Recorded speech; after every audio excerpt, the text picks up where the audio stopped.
Welcome back to the morning show here on Arise News.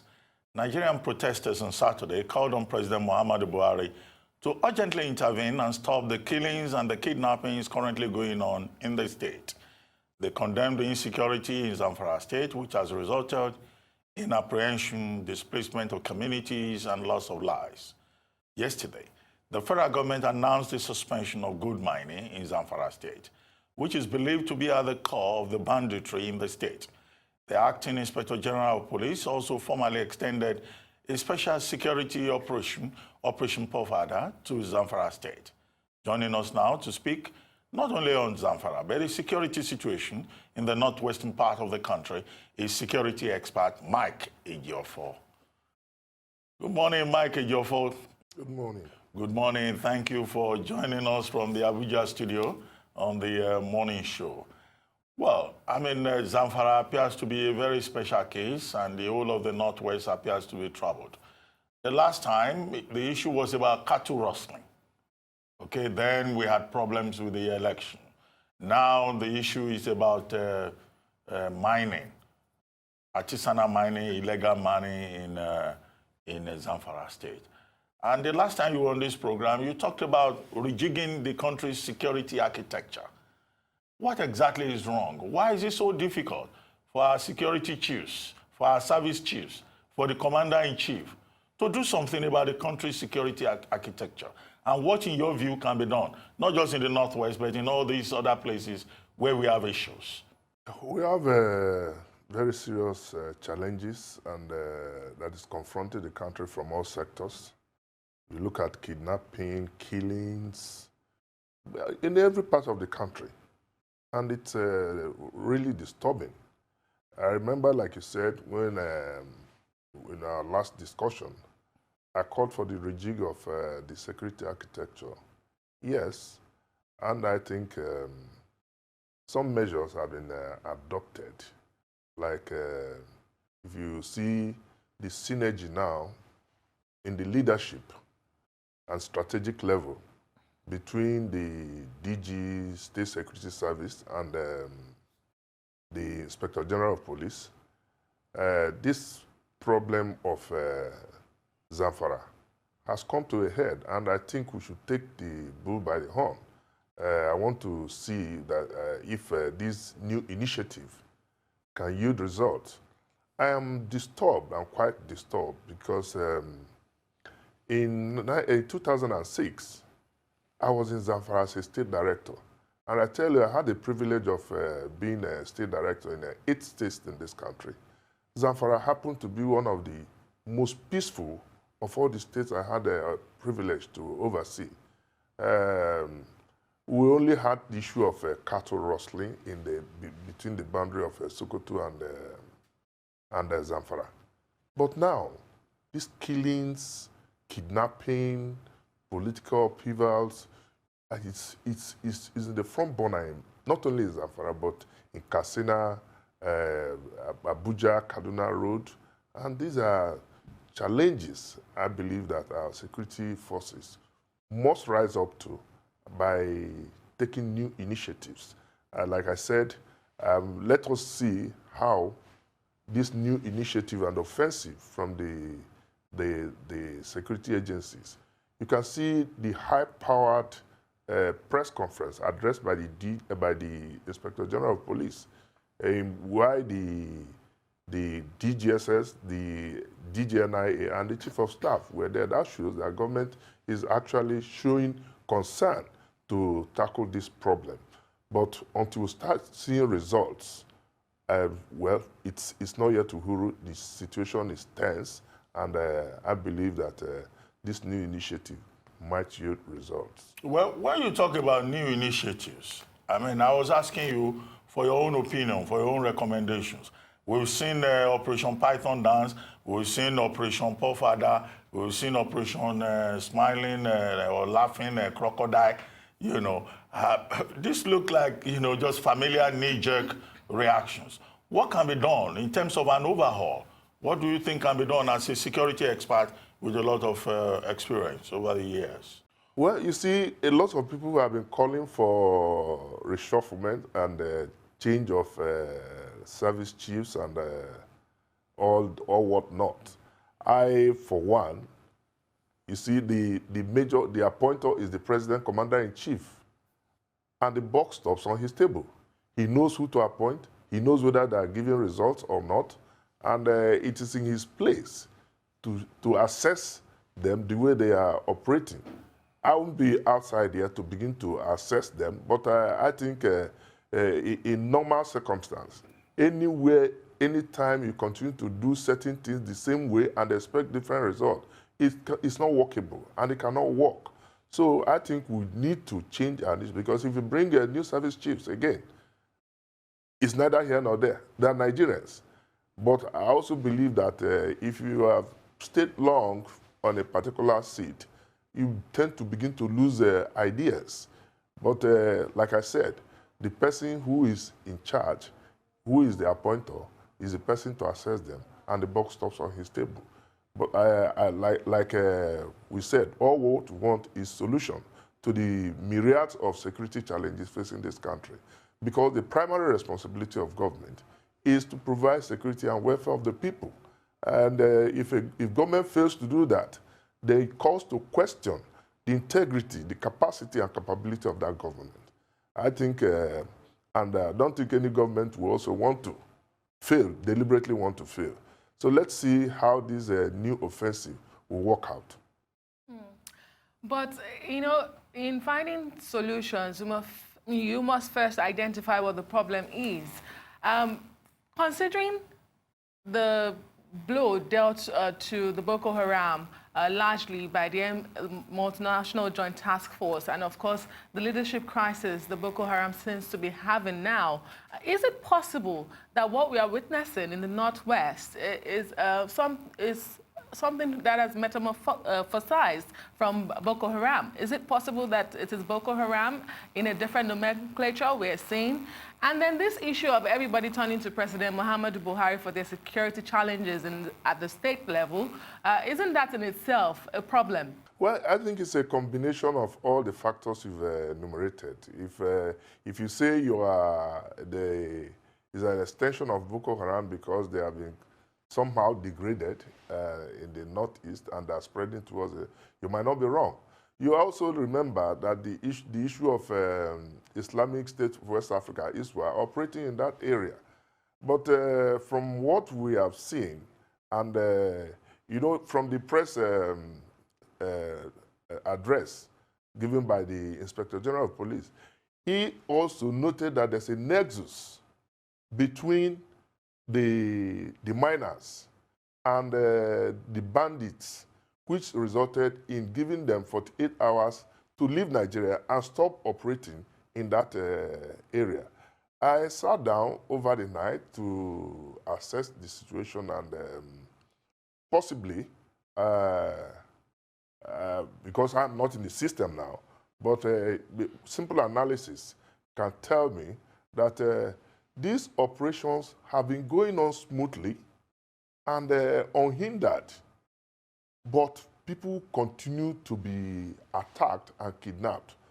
There are people working at the mines, and you begin to ask your question, could it be that some politicians are actually sponsoring these attacks to divert attention and enable the operations of mining to be going on? So I think that's the area we should look at critically, maybe the intelligence component, because he said that intelligence available to them disclosed that there's a nexus between the two groups. So I believe that you have the external and intelligence component in the operations. You have the police involvement, and I believe that with time, you must identify the cause and source of a problem before you start providing solutions. So if they've been able to establish this nexus, and you think that will help in the new operation Puff Adder, I think we'll all be good for it. Well, it's good you mentioned the point about intelligence gathering. I think there is a line about the gathering of intelligence, the supply of intelligence in the president's statement on this matter. Now, every time there is a major security breach in this country, we talk about the gathering of intelligence. being proactive. What is it really with intelligence gathering in this country? That intelligence is always the fall guy. You know, the issue we fall back on when the system has failed, people have died, lives have been lost. Because tomorrow, another incident will occur, we'll again be talking about intelligence. Which agencies are responsible for this gathering of intelligence? And why is intelligence always a problem? Well, the State Security Service is statutorily charged with intelligence gathering. And I believe, to the best of my knowledge, that they are also trying, they could do better, they could do better by gathering more intelligence to the, so that's the point I'm making, that at least the intelligence component of this address has been established. If not for that, I don't think they should have been able to come up. Not necessarily after the fact, this before now, where you see there's a challenge in intelligence gathering. Intelligence operations, for instance, they are not manned by magicians or people from outside. They need the cooperation of the people, especially within the communities, the environment that they are operating. And besides, you also need some technological component of intelligence gathering. And I'll tell you, without holding excuse, that our intelligence and security architecture, they are not properly funded.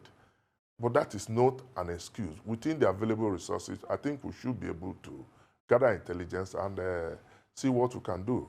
The new leadership in the SSS, you can see that since its assumption of office, you hardly can hear of SSS. That shows that there are certain things they are doing behind the scene to address the problems. And I think they need the support.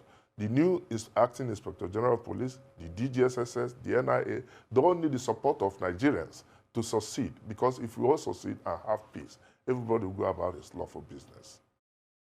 Well, President Muhammad Buhari says lack of social and economic inclusion are the root causes of the insecurity we are witnessing in Nigeria.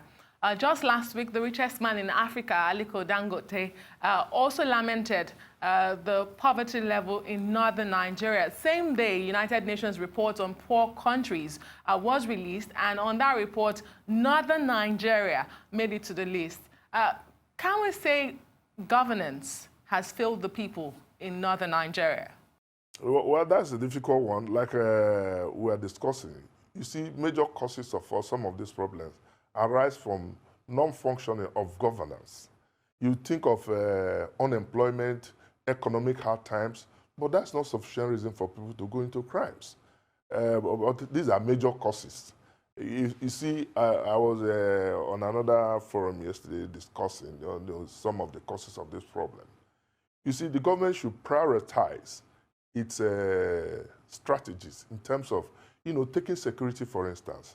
We know that if there is no security, there won't be any meaningful development.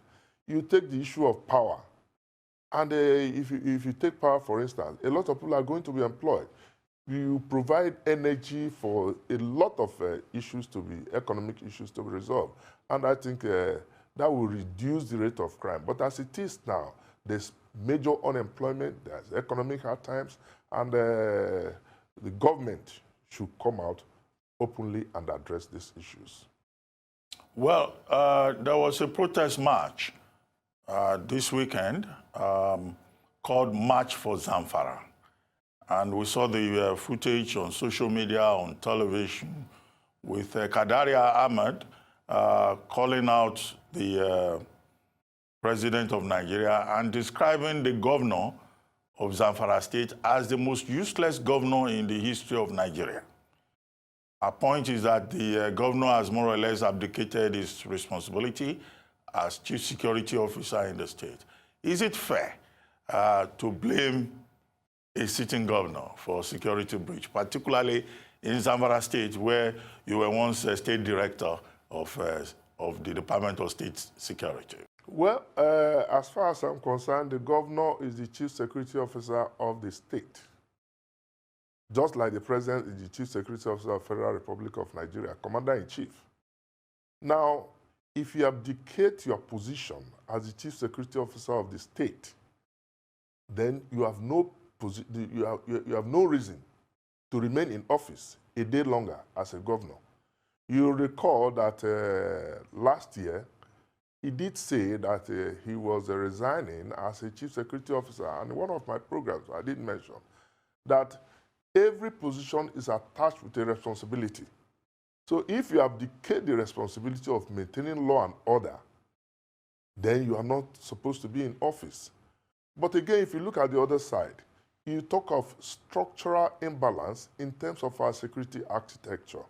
One, the chief security officer, so to speak, is the governor. He doesn't have control over the police, even though you can have your security council meeting, take decisions. But the allegations made against the governor of Zamfara from the social media and the video you were talking about, that man abandoned his place, always in Abuja. He's not in Zamfara. So if you are not in Zamfara, how can you address the problems on ground? So I think we need to look at the structure of policing in Nigeria. We need to decentralize the police. We need to have a state police. And I think these issues have been addressed in the confab of 2014. Government needs to look into those because the center, both in the police and the federal government, is too strong. We are practicing federalism. And if we are practicing true federalism, we should devolve power to the states. Well, you know, the issue of Zamfara, like you rightly mentioned, is nothing new. I mean, we've had soldiers being deployed to Zamfara. We've had the police, but all that seemed to have failed. And now we are hearing the president talk tough. Do you get any sense that this latest reaction to the issue in Zamfara might just be the end to banditry in the state and in that region? Yes, like I'm very, very optimistic. Like I said, you know, when the acting inspector general of police made the address, so we should give them time, at least 2 weeks, to see whether there's any difference in terms of operation from what we have been seeing, because the situation was really actually getting out of hand. You see what is happening between Abuja and Kaduna. People are the roads are not safe anymore. And I was talking to one of my friends yesterday. You can see top military officers, security operatives everywhere traveling by train because everybody's afraid. Everybody is now a potential target. Yesterday, I also read that the chief fire officer or director of fire service in Lagos was kidnapped. So everybody seemed, in Lagos, yes. So everybody seemed to be, you know, at edge. And I think our security forces should rise up to the challenge to ensure that people are protected. Well, I mean, we've been talking about Zamfara for some time, but as we have admitted on this program, in the course of this conversation, the problem is not just Zamfara. You know, it's in southern Kaduna, it's on the Abuja-Kaduna Expressway, it's in Adamawa State, it's in Benue, it's in Plateau, it's practically everywhere. But let's talk about the security challenge during the recent general elections. Security was a major issue. The role of the military, the apparent failure of the police in many parts of the country.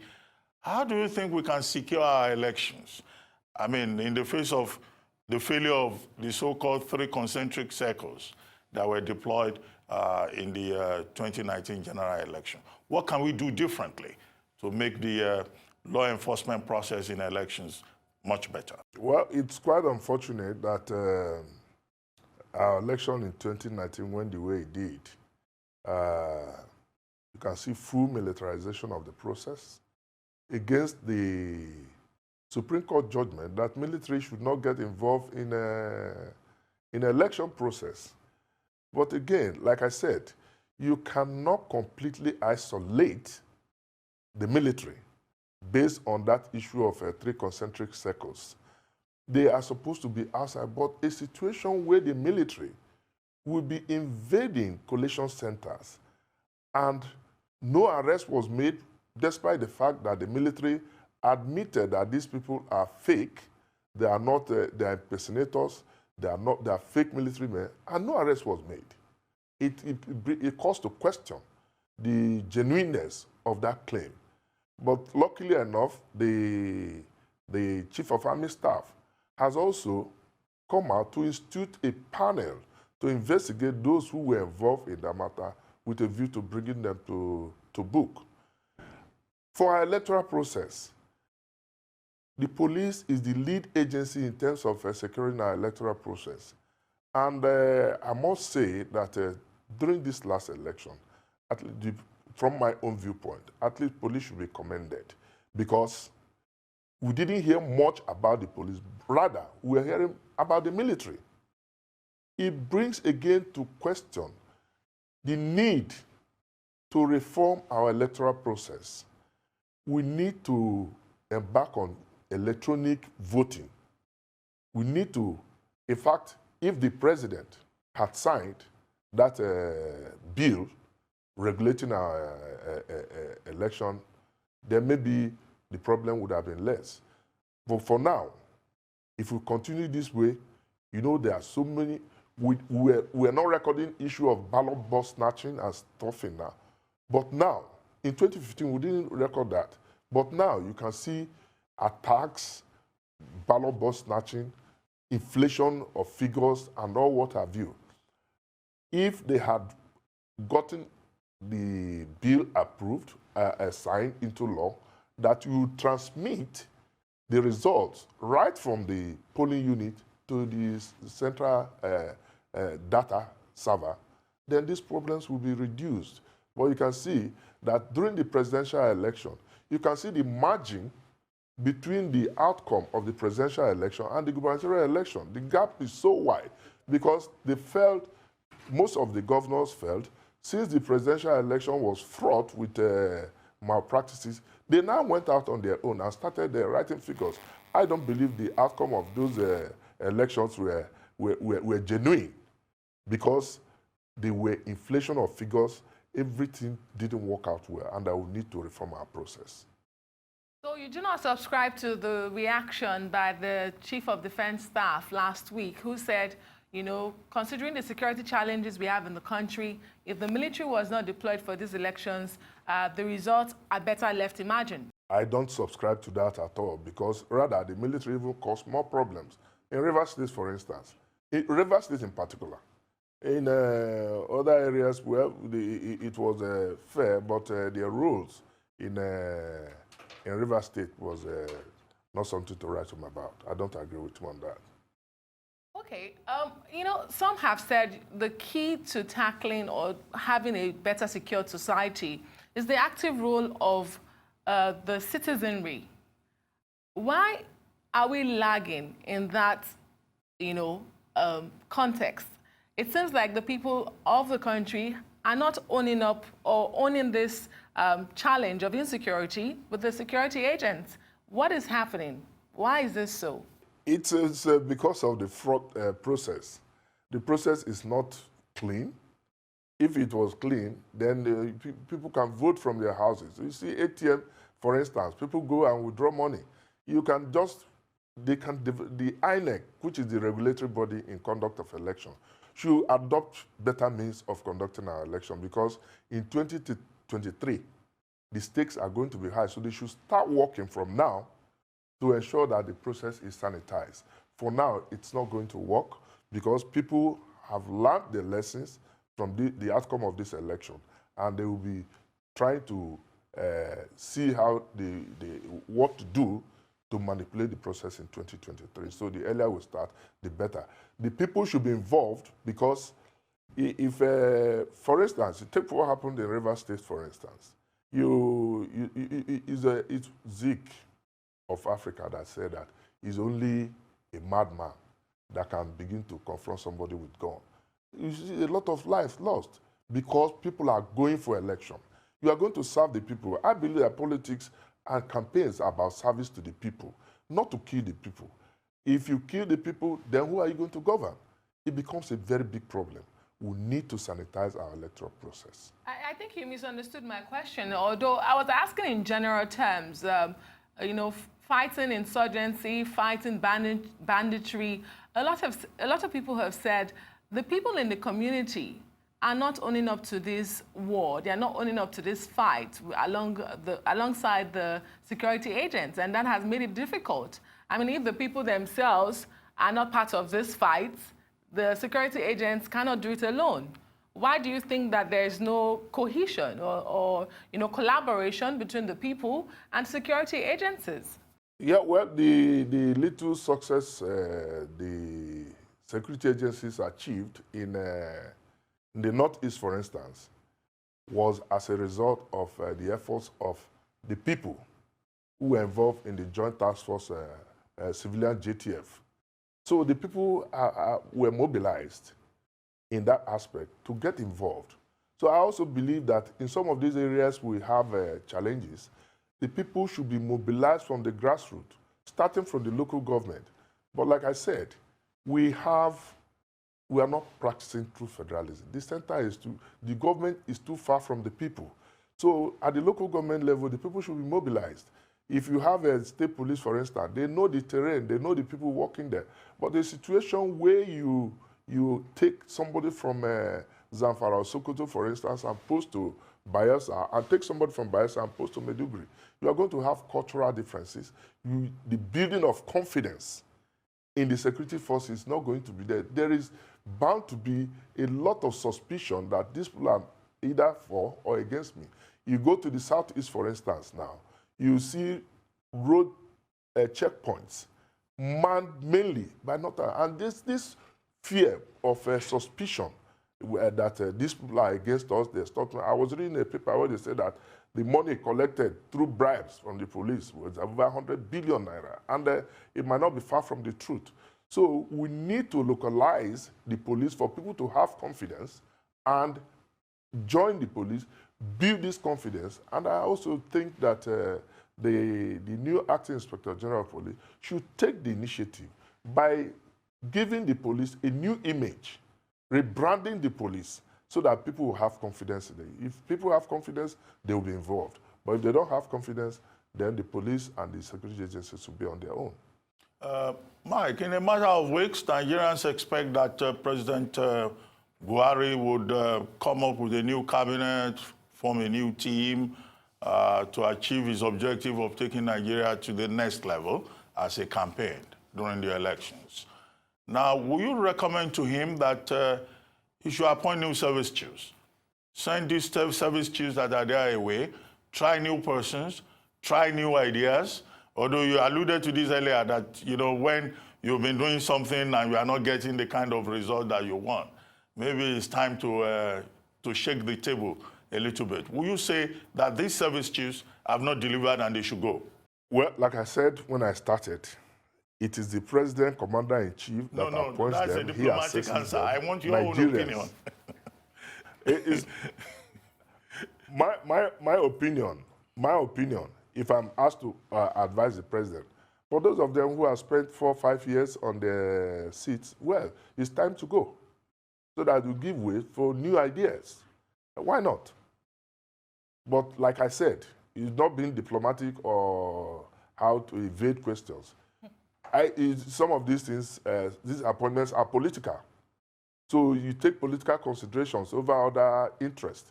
So I wouldn't be in a position to begin to, but if we are not achieving results, then it's time for them to go. Okay, well, thank you very much, Mike Ejiofor, and thank you for always honoring our invitation. We're very grateful. Thank you.